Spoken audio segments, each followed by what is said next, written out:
Libra. Hello mga Libra, kamusta kayo?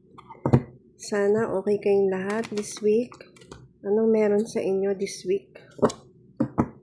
Libra, meron akong offer from January. From January 11 to 17. 300 pesos. 2 questions. Private reading. Kung kailangan mo ng private reading, i-message mo lang ako. Okay, Libra, hindi ako sasagot ng mga message na hi, hello lang. Maging intentional ka sa mga message mo. Sabihin mo kung ano yung kailangan mo. Okay, i-message nyo po ako kung magpapabook kayo. Thank you, Libra. Ano ba yan, Libra? Sumasabog yung mga cards mo. Tapos biglang naging maingay yung mga aso sa labas. Dun sa medyo malayo. Libra, ano meron sa'yo ngayong week na to?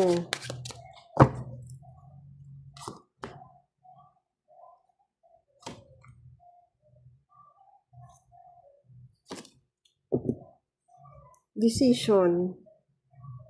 Kung handa ka na ba mag-start anew?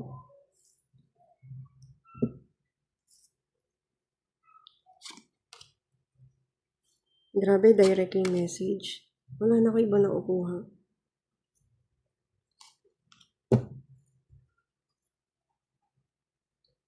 Libra. Mabilis yung pasok sa'yo ng pera ngayong week na to. So, yun yung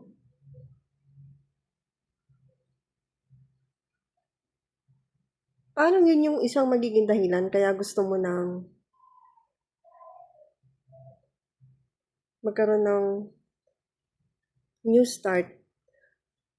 Yung iba naman sa inyo, ang napipick up ko dito, nag-iisip kayo ng paraan kung paano kayo magiging stable financially or kung paano may babalik yung pagiging King of Pentacles ninyo.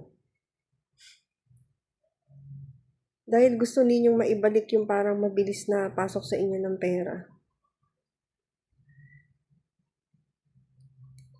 Meron ding iba dito na about sa person yung decision na kailangan nilang gawin. About dito kay King of Pentacles. Pwedeng husband mo yan dahil kinaklarify ito ng 10 of Coins, which is nagsisimbolize din ng family. Or pwedeng group. Kung nasa work kayo, pwedeng boss, immediate superior. Nag-iisip ka bang lumipat ng trabaho para sa mas mataas na position? Gusto mo mag-level up yung finances mo? Yung iba sa inyo baka ganun, ha? Okay. Yung iba naman sa inyo, magkakaroon ng communication or activity ang family.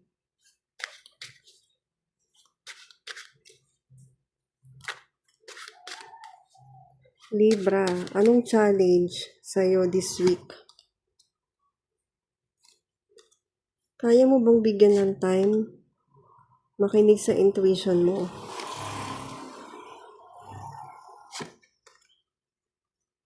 About sa mga bagay na dapat pagtuunan mo ng pansin.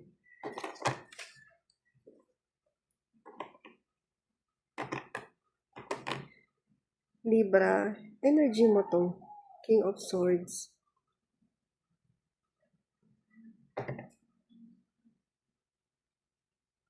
Meron kang nararamdaman na burden pagdating dito kay Page of Coins. Yung Page of Coins, pwedeng kung nasa family dynamics to, katulad nung kanina na sinasabi ng mga cards, meron kang burden tungkol dito. Pwedeng anak mo yan or kung sino mang mas bata sa'yo. Sinasabi ng intuition mo, excuse me, na yung pagiging quiet mo, magdadala sa'yo sa tamang path, sa pagiging mapag-isa mo, makakapag-isip-isip ka, magkakaroon ng maturity sa'yo.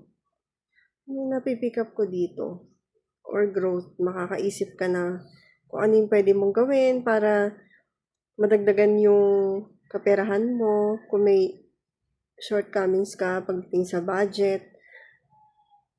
Nag-iisip ka kung sinong pwedeng malapitan ng tulong, yung iba sa inyo. May napipick up ako na kailangan ng loan, so naghahanap ka ng tao na pwede mag-provide nun sa'yo. Yun yung challenge.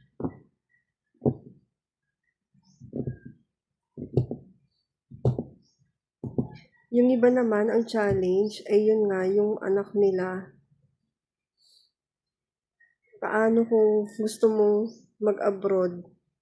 Sino yung tutulong sa'yo para magbantay sa kanya, mag-alaga sa kanya?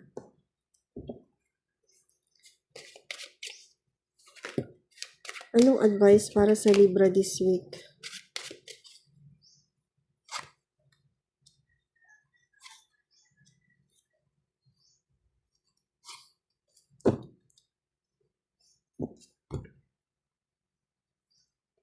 Okay, marami kang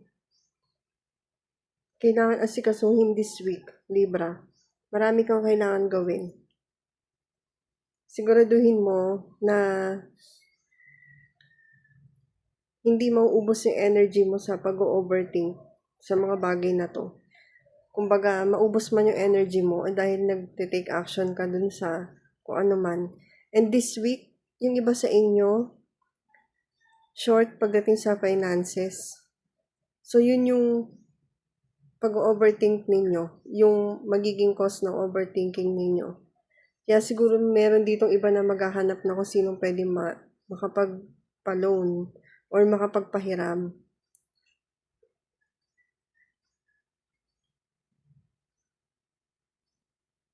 Yung iba sa inyo about sa support pagdating sa bata.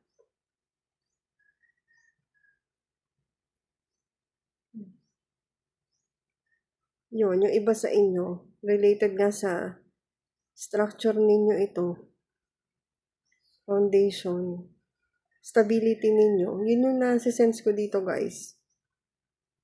Pwedeng family. Maraming responsibilities pagdating sa family.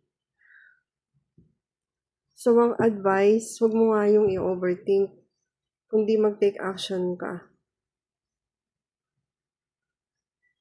So, yan. Thank you, Libra. Sana makatulong sa'yo yan.